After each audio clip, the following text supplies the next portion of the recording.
Hello मेरे प्यारे student, तो क्या हाल चाल। आई होप कि आप लोग मस्त होंगे, तंदुरुस्त होंगे और आप लोगों की पढ़ाई भी बढ़िया चल रही होगी। तो चलिए आज की जो हम लोग मतलब देखने वाले हैं, तो ये आपका पेपर जो है, पेपर नंबर ये 2025 का है। केमिस्ट्री का पेपर है, वो भी कौन सा सेट है, पहला सेट है।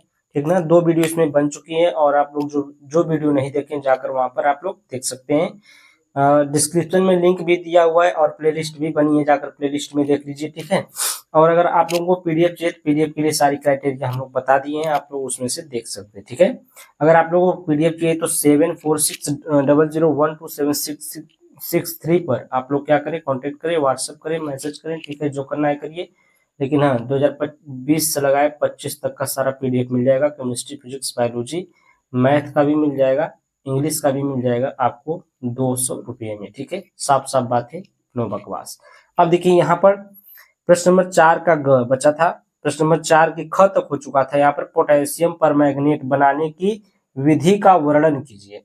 अम्लीय पोटेशियम परमैंगनेट किस प्रकार निम्न से अभिक्रिया करता है, अभिक्रिया के लिए आवश्यक समीकरण दीजिए। ठीक है, तो यहाँ पर ये क्वेश्चन दिया गया और इसके साथ रिएक्शन कर रहा है किसको, पोटेशियम परमैंगनेट को। ठीक है, किसके साथ, H2S Fe आयन के साथ। ठीक है, तो यहाँ पर पहले भी देखिए बनाने की विधि हम लोग देख लेते हैं। पोटेशियम परमैंगनेट बनाने की विधि, K2MnO4 जो होता है आपका पोटेशियम परमैंगनेट होता है। ठीक है, इसी को बनाने की विधि हम लोग को देखना है। तो यहाँ पर देखिए, जब MnO2 मैग्नीशियम ऑक्साइड को KOH यानी कि पोटेशियम हाइड्रोक्साइड और O2 या फिर कह सकते हैं KNO3 के साथ गर्म किया जाता है तो पोटेशियम मैग्नेट K2MnO4 बनता है। ठीक ना, पहले क्या बनेगा आपका, पोटेशियम मैग्नेट बनेगा, उसके बाद पोटेशियम परमैंगनेट बनेगा। अभी तो ये क्या था, ये आपका जो गर्म करेंगे और ये जो बनेगा ये क्या है आपका, पोटेशियम मैग्नेट है। ठीक है, पोटेशियम मैग्नेट कौन होता है, K2MnO4 MnO4। ठीक है, K2MnO4 होता है ये आपका पोटेशियम मैग्नेट।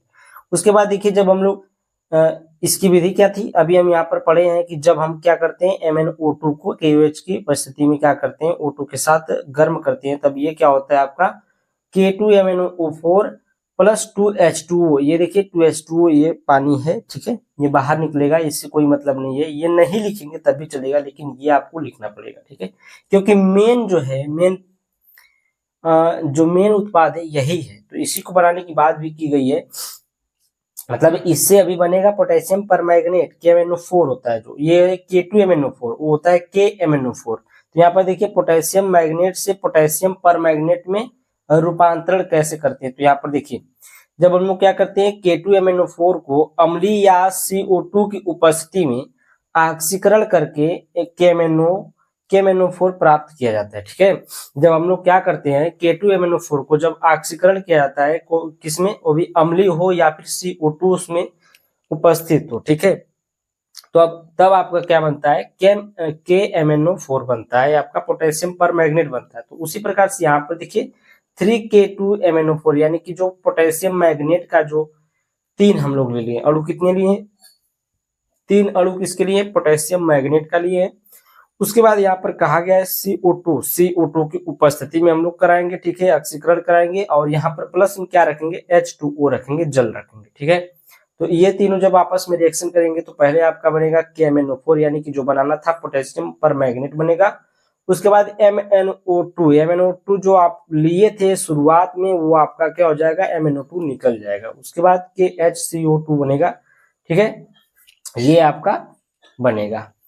अब उसके बाद देखिए H2S से अभिक्रिया, अब किससे अभिक्रिया, यहाँ पर 3 अभिक्रिया लिखा है, H2S से, Fe से और आयन से। तो पहले अभिक्रिया आपका है H2S से। ठीक है, हाइड्रोजन सल्फाइड से है, तो ये देखिए H2S से अभिक्रिया करके क्या करता है, देखिए 2KMnO4 3H2SO4 और 5 कितना ले, H2S, यानी कि पहले रिएक्शन कराएंगे, उसके बाद ये जब बनेगा तब ये संतुलित करते हैं बाद में। ठीक है, तो यहाँ पर देखिए क्या क्या है, पहले आपका बनेगा MnSO4 यानी कि मैग्नीशियम सल्फेट बनेगा। उसके बाद K2SO4 पोटेशियम सल्फेट बनेगा। उसके बाद S2 क्या है, ये सल्फर बनेगा। उसके बाद 8H2 यानी कि 8 नहीं लिखेंगे, पहले H2O लिखेंगे। ठीक है, और ये जो S2 है ये कैसा है, पीला भूरा सल्फर है। ठीक है, ये क्या है, पीला भूरा सल्फर आपका बनता है। और यहाँ पर जब संतुलित करेंगे तो हम लोग देखेंगे यहाँ पर अगर ये संतुलित रहता नहीं रहता तो हम लोग करते हैं, अब यहाँ पर संतुलित है तो हम लोग नहीं करेंगे, ठीक है। तो यहाँ पर देखिए, यहाँ पर संतुलित करना किसे कहते हैं, देखिए जब यहाँ पर 2 हाइड्रोजन है तो इधर भी कितना होना चाहिए, 2 ही हाइड्रोजन होना चाहिए, तो 2 हाइड्रोजन है। यहाँ पर कितना सल्फर है, 1 2 सल्फर है। यहाँ पर कितना, 1 2 और 2 4 हो गया, यहाँ पर 2 4 हो गया। तो इसी को संतुलित करने के लिए यहाँ पर 5 से गुणा किया गया, यहाँ पर 5 गुना के 10 हुआ, और यहाँ पर 10 2 12, यहाँ पर 12 1 13, और इधर देख लिया जाए 3 3, ये 3 हो गया, और ये 5 हो गया आपका अंतिम, 5 3 8, ठीक है।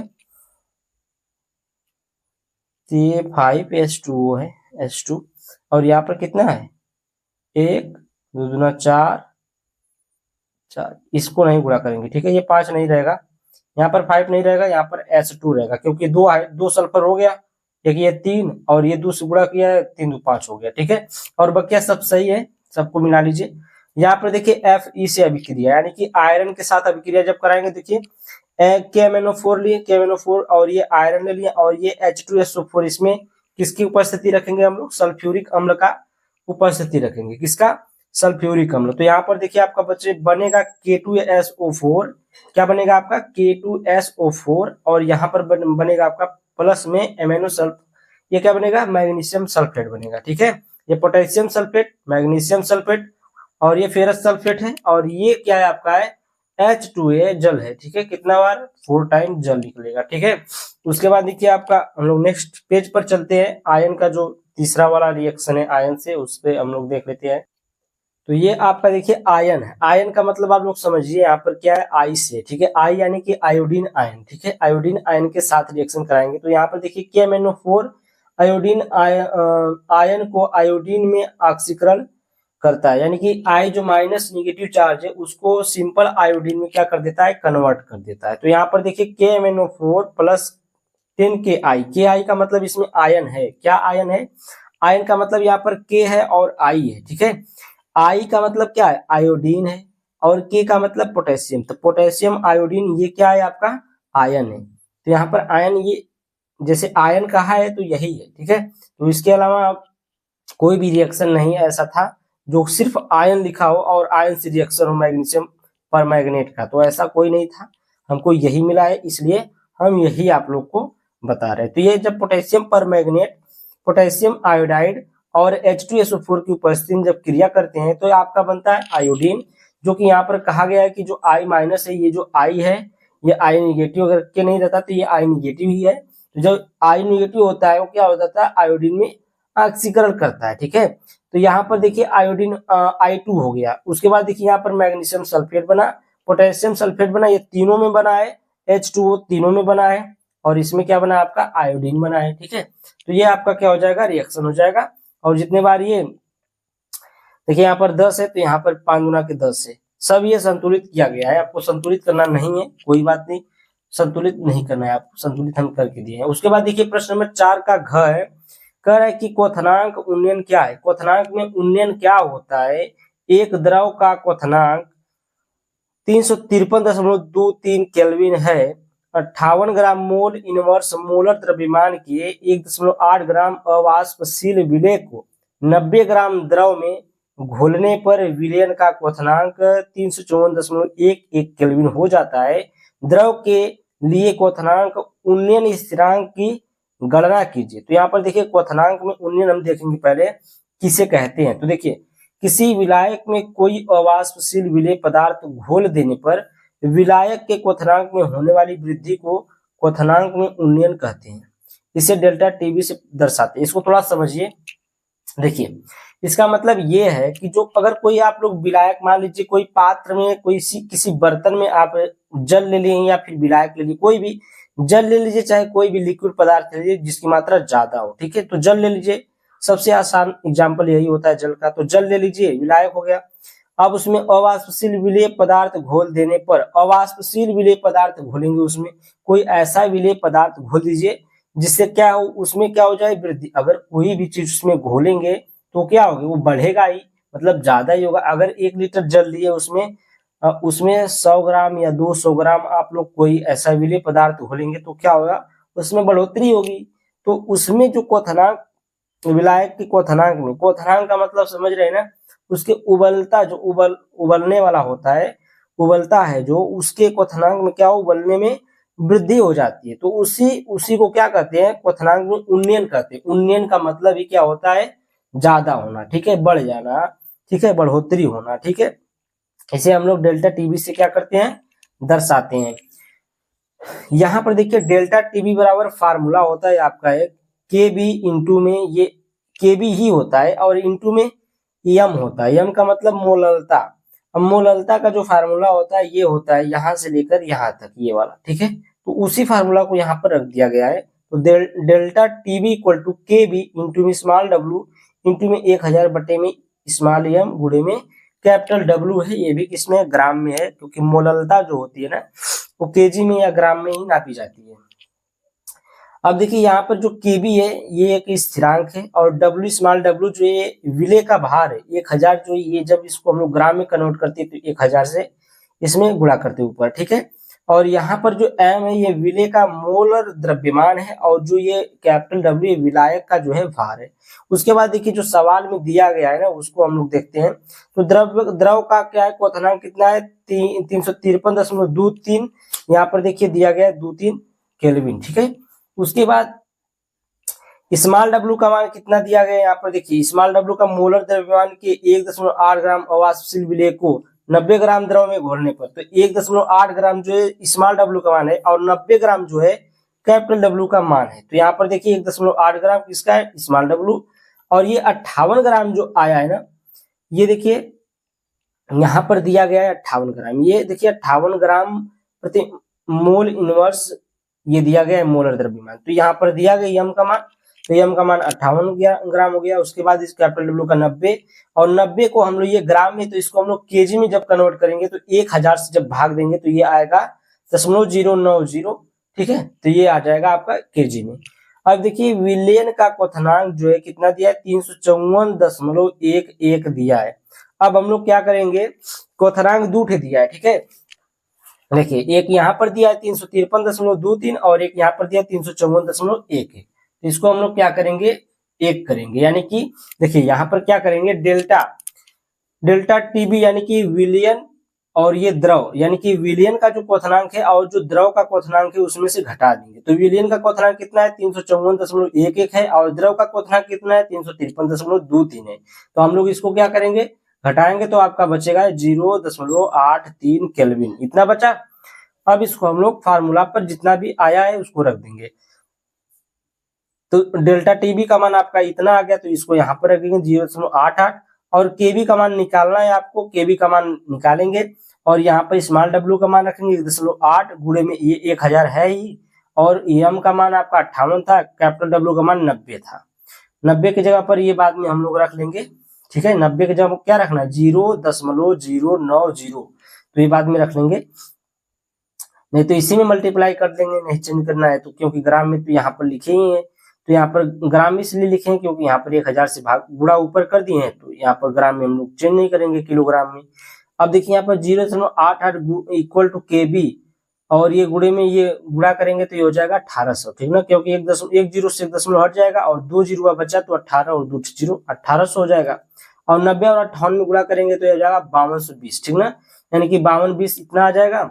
अब देखिए यहाँ पर क्या करेंगे, 0.088, ठीक ना, 0.88 इक्वल टू केबी गुणे 0.3448। जब इसको हम लोग क्या करेंगे, जब इसको हम लोग भाग करेंगे तब ये जाकर इतना आएगा, जब इसको इससे काटेंगे तो इतना आएगा 0.3448।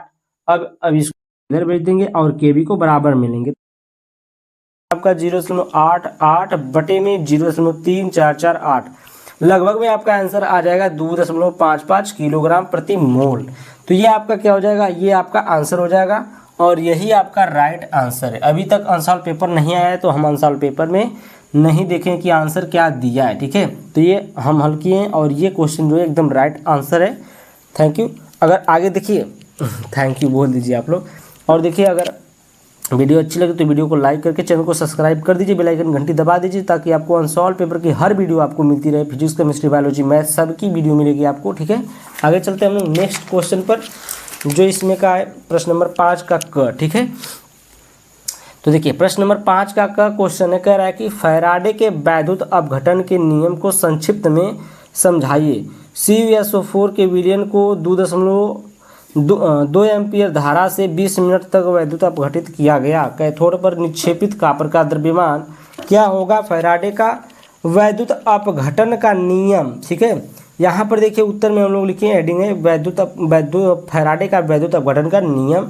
यहाँ पर पूछा है कि फैराडे के वैद्युत अपघटन के नियम को संक्षिप्त में समझाइए। तो हम लोग संक्षिप्त का मतलब छोटा में समझाना है, तो यहाँ पर देखिए छोटा में समझा देंगे। विद्युत अपघटन से किसी इलेक्ट्रोड पर मुक्त होने वाली पदार्थ की मात्रा प्रवाहित धारा की मात्रा के समानुपाती होती है। देखिए कह रहा है कि जो विद्युत अपघटन होता है उससे जो इलेक्ट्रोड पर मुक्त होने वाली जो पदार्थ की मात्रा होती है, जो W होता है, जो भार होता है, उसी का नाम लिया जा रहा है, ठीक है। जो भार होता है उसी को हम लोग जब प्रवाहित धारा की मात्रा के ये जो क्या होता है कि प्रवाहित धारा मात्रा के क्या होता है समानुपाती होता है, ठीक है, यानी कि प्रोपोर्शनल होता है। तो यहाँ पर देखिए जो धारा होता है प्रवाहित, ये देखिए W प्रोपोर्शनल लिख दें Q, यानी कि जो मात्रा है ना वो किसके प्रवाहित धारा की मात्रा के क्या है समानुपाती है। जब हम लोग इसमें बराबर का चिन्ह जब लगाते हैं तो इसमें आपका आ जाता है, ये देखिए आपका Q बराबर होता है IT, ठीक है। Q बराबर क्या होता है IT होता है, तो यहाँ पर IT लिख दिया और जब बराबर का चिन्ह लगाए तो Z लगा दिए, स्थिरांक हो जाता है Z। और Z बराबर आपका होता है A/N, A/N लिखिए चाहे E लिखिए, ठीक ना। ये आपका क्या होता है, देखिए यहाँ पर मान निकालने के लिए ये सूत्र लगाया जाता है E=AN। E=AN क्या है, देखिए ये A जो है आपका परमाणु क्रमांक है और N जो है आपका संयोजकता संख्या होती है, ठीक। अब देखिए यहाँ पर जब हम लोग W लिखेंगे E क्यों लिखे पता है? Z की जगह पर हम लोग क्या लिख सकते हैं E/F लिखेंगे। F क्या है आपका फैराडे नियतांक है। F क्या है आपका फैराडे नियतांक है। E ये IT है, IT रहेगा। A तांबे Cu का परमाणु भार कितना होता है 63.5 है। Cu2+ के लिए N बराबर 2 होगा। यहाँ पर कहे ना जो संयोजकता होती है वही N का मान होता है, तो यहाँ पर 2+ है तो ये N का मान कितना हो जाएगा 2, क्योंकि Cu2+ और यहाँ पर क्या कर रहा है ये 2 इलेक्ट्रॉन को खो दे रहा है ताकि जाकर इसका जो है पूर्ति हो जाए, ठीक है। ये +2 इलेक्ट्रॉन है, मतलब 2 इलेक्ट्रॉन माइनस में, तो 2 इलेक्ट्रॉन किसी से लिया तभी जाकर ये क्या हुआ पूर्ति हुआ इसकी इलेक्ट्रॉन का। तो जब इसके इलेक्ट्रॉन की पूर्ति हुई तो जितने इलेक्ट्रॉन से पूर्ति होती है वही नंबर ऑफ N होता है, यानी कि संख्या ऑफ मोल होता है, यानी कि कह सकते संयोजकता होती है, ठीक है, संयोजकता होती है। अब E बराबर क्या होगा 63, E बराबर देखिए A/N है, तो यहाँ पर A क्या है आपका ये 63.5 है और N का आया है 2 आया है, तो 63.5/2 जब इसको काटेंगे तो 31.75 आएगा।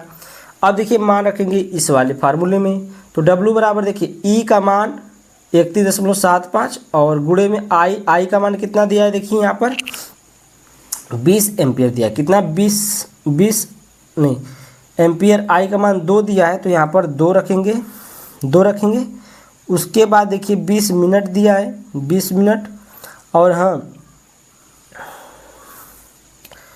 थोड़ा सामान इधर उधर रख दिए, 2 इधर रखना था 2 इधर रख दिए, 20 इधर रख दिए, ठीक ना। बात कहीं भी वही है, चाहे इधर 2 ये वाला 2 मान, ये वाला 2 और ये वाला 20 है, ठीक है। तो ये वाला देखिए 20 और ये वाला 2 है, ये 60 से गुणा क्यों किया गया है, क्योंकि जो मिनट में होता है उसको हम लोग सेकंड में चेंज करते हैं, तो हम लोग क्या करते हैं 60 से गुणा कर देते हैं। तो ये 20 मिनट में था तो ये 60 से गुणा कर देते तो ये सेकंड में हो गया। और ये जो F का मान होता है कितना फैराडे कितना होता है, तो ये होता है 96,500 होता है कूलाम, ठीक है। तो 1 फैराडे बराबर होता है 96,500 कूलाम। तो यहाँ पर देखिए F आपका आएगा काटने पीटने के बाद 0.79 ग्राम, ठीक है। तो कितनी मात्रा, तो यहाँ पर देखिए कैथोड पर निक्षेपित कॉपर का द्रव्यमान क्या होगा, तो यही होगा, कितना होगा 0.7 ग्राम होगा, ठीक है। आगे चले हम लोग नेक्स्ट क्वेश्चन पर। ये देखिए क्वेश्चन नंबर 5 का ख कह रहा है एक प्रथम कोटि की अभिक्रिया 10 मिनट में 20% पूर्ण होती है, उसके 75% पूर्ण होने में लगे समय की गणना कीजिए। कितनी गणना करना है? 75% पूर्ण होने में लगा समय गणना करना है।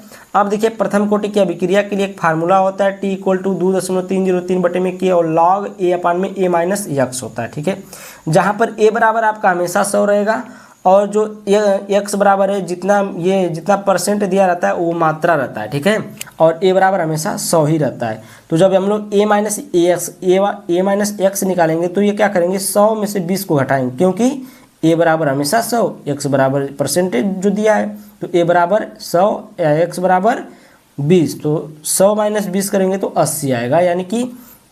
और यहाँ पर देखिए t का मान कितना दिया है, 10 दिया है, क्योंकि ये 10 मिनट में पूर्ण होती है, तो 10 दिया है। ठीक है, 10 मिनट। यहाँ पर देखिए t बराबर 10 रख दिए, के इक्वल टू क्या लगे 2.303 और ये k रहेगा। ठीक ना, log और A बराबर हमेशा 100 और यहाँ पर 100 माइनस 20 करेंगे तो 80 आएगा ना, तो 1 0 से 1 0 कटा और 2 से इसको काटेंगे, 2 चौको 8 और 2 पाँचे 10। ठीक है, तो 5/4 आ गया। तो 10 बराबर कितना आ गया, 2.303 बटे में K और ये log 5/4 आ गया। K बराबर क्या हो जाएगा आपका 2.303 बटे में ये क्या आ गया, बटे में 10, क्योंकि K को हम लोग इधर भेजे, 10 को हम लोग इधर लाएं, और ये क्या हो जाएगा गुणे में आपका ये जो मान होता है इसका मान रख देंगे हम लोग, कितना रख देंगे 0.0969। ठीक है, ये मान आपको दिया रहेगा, जो मान होगा ना, जो आपको क्वेश्चन मिलेगा तो लॉग का मान दिया रहता है। अब यहाँ पर हम लोग क्या करेंगे, देखिए K बराबर आपको 0.022, ये मिनट में आगे जब इसका मल्टीप्लाई करेंगे तो ये कितना आ जाएगा, इतना 0.022 मिनट इनवर्स आएगा, क्योंकि ये नियतांक है, तो यहाँ पर मिनट इनवर्स आ गया। उसके बाद देखिए क्या हो जाएगा, दूसरा वाला जो दिया यहाँ पर 75, उसके 75% पूर्ण होने में लगा समय निकालना है, तो 75% के लिए एक बार निकालेंगे, तो एक बार 20% के लिए था, अब यहाँ पर 75% के लिए निकालेंगे, तो यहाँ पर 100, यहाँ पर 100 और यहाँ पर 100 में से 75 घटाएंगे तो 25 बचेगा, 25 चौको 100 हो जाएगा। तो यहाँ पर 4 log 4 का मान हम लोग रखेंगे, log 4 का मान 0 क्या होता है 0.062 होता है। ठीक है, 0.062 होता है, 0 आप लगा सकते हैं 4 अंक का बनाना है तो। उसके बाद देखिए हम लोग कुछ नहीं करेंगे, बस मल्टीप्लाई करेंगे। जब इसमें मल्टीप्लाई करेंगे तो t इक्वल टू क्या हो जाएगा, इसको मल्टीप्लाई कर दीजिए, t बराबर आपका हो जाएगा, तो यहाँ पर देखिए आपका t इक्वल टू आ जाएगा 63.018 मिनट। ठीक है, तो ये 75% पूर्ण होने में लगा समय है। ठीक है, कितना लगेगा 75% पूर्ण होने में कितना समय लगेगा आपका 63.018 मिनट। ठीक है, आपका ये क्वेश्चन प्रश्न नंबर 5 का ख था, ख खत्म हो गया। अब देखते हैं अगला क्वेश्चन। तो यहाँ पर देखिए प्रश्न नंबर 5 का ग है, तो प्रश्न नंबर 5 का ग देखिए हम लोग देखते हैं यहाँ पर, निम्नलिखित उपसंयोजक यौगिकों के सूत्र लिखिए। तो यहाँ पर देखिए a tetra amine di aqua cobalt और यहाँ पर 3rd क्लोराइड है। ठीक है, तो यहाँ पर टेट्रा एमीन का है तो 4 गो एमीन, टेट्रा का मतलब 4 होता है, एमीन का मतलब अमोनिया। ठीक है, 4 गो अमोनिया होना चाहिए। डाई एक्वा का मतलब जल होता है तो H2O और डाई का है तो 2। ठीक ना, कोबाल्ट का मतलब CO और थर्ड मतलब इसी में हो गया। और थर्ड ये देखिए इसका 0 होता है संयोजकता। और 3rd क्लोराइड का है तो 3 क्लोराइड यहाँ पर लगा दीजिए। उसके बाद पोटेशियम ट्राई ऑक्सलेटो क्रोमेट 3rd। अब यहाँ पर देखिए पोटेशियम का दिया, तो पोटेशियम जो होता है धातु होता है, ये पहले लिखेंगे। ठीक ना, पोटेशियम पहले लिखेंगे, K3 हो जाएगा। और ट्राई ऑक्सलेटो का सूत्र आपको पता होना चाहिए, C2O4 होता है, C2O4 ये ऑक्सलेटो होता है। और ट्राई का है तो ट्राई का मतलब होता है 3, तो C2O4 कितना बार 3 बार। क्रोमेट का है तो Cr लगा दीजिए, और ये कुछ नहीं करना है, क्रोमेट 3rd हो गया। 3rd का मतलब यही कि पोटेशियम कितना रहेगा, तो 3rd है तो यहाँ पर 3 रख देंगे पोटेशियम को। उसके बाद देखिए FeCN6 4- तथा FeH2O2+ के तनु विलयनों के रंग भिन्न होते हैं, समझाइए। मतलब इनके जो होते हैं रंग दोनों के भिन्न भिन्न होते हैं, क्यों होते हैं आपको यही बताना है, क्योंकि दोनों में ये जो धातु है दोनों एक ही, यहाँ पर भी Fe यहाँ पर Fe है, लेकिन इसमें जो लिगेंड है ना, ये जो लिगेंड है, लिगेंड की संख्या जो है अलग अलग है, दूसरी है। और लिगेंड की संख्या ही नहीं, संख्या तो एक है, ये 6 भी ये भी 6 है, लेकिन ये साइनाइड है और ये एक्वा है यानी कि जल है। अब देखिए यहाँ पर क्या होता है कि FeCN6 ये 4- में यस CN जो होता है, CN एक स्ट्रांग फील्ड लिगेंड होता है, ठीक ना। स्ट्रांग फील्ड का लिगेंड का मतलब समझिए कि ये बहुत मजबूत होता है। क्या होता है? बहुत मजबूत होता है। यह अधिक डी विसंजन यानी कि डी स्प्लिटिंग करता है, यानी कि क्या करता है डी में, यानी कि जो इसका उपकोष भरता है, जब भरा जाता है 1 इलेक्ट्रॉन 2 इलेक्ट्रॉन 3 इलेक्ट्रॉन, तो ये डी उपकोष में भरता है, ठीक है। परिणाम स्वरूप यह अलग तरंग दैर्घ्य की प्रकाश ऊर्जा को अवशोषित करता है। और ये जो होता है, जब तरंग दैर्घ्य जो रंग वाला होता है, जो तरंग दैर्घ्य होता है, वो अलग प्रकाश यानी कि जो उसकी ऊर्जा होती है, अलग प्रकाश की ऊर्जा को ये क्या करता है? सोखता है, अवशोषित करता है, अलग रंग दिखाता है। तो इसलिए क्या करता है? ये अलग रंग दिखाता है। उसके बाद देखिए Fe2O6 है और 2+ में H2O एक वीक फील्ड लिगेंड है। जैसे ये स्ट्रांग था, ऐसे ये वीक फील्ड लिगेंड है। यह कम डी स्प्लिटिंग करता है। यह दूसरी तरंग दैर्घ्य की ऊर्जा को अवशोषित करता है, दूसरा रंग दिखाई देता है, ठीक ना। इसलिए क्या करता है? यह दूसरा रंग दिखाई देता है। अलग अलग स्प्लिटिंग, अलग अलग ऊर्जा, अलग अलग रंग। देखिए दोनों कहने का मतलब ये है कि जब इसमें अलग अलग, दोनों में अलग अलग स्प्लिटिंग होगी, जब अलग अलग ऊर्जा निकलेगी, और तभी क्या होगा? अलग अलग रंग भी दिखाई देंगे, ठीक है। तो आपका प्रश्न नंबर 5 के ग तक हम पूरा क्वेश्चन कंप्लीट करा दिए हैं। आप लोग नोट भी करते जाइए ताकि आपके ऊपर बर्डन न बने और आप लोग परीक्षा के समय एकदम निश्चिंत होकर कॉपी करके बढ़िया से बढ़िया एकदम नंबर लाएं और बढ़िया से तैयार कर लें, ठीक है। तो आप लोगों को PDF चाहिए तो PDF के लिए हम लोग बता दिए कैसे कैसे क्या करना है। अगर आप लोगों को वीडियो अच्छी लगती है तो वीडियो को लाइक, चैनल को सब्सक्राइब करके वीडियो को शेयर भी करिए, ठीक है। Thank you, bye bye for watching my video.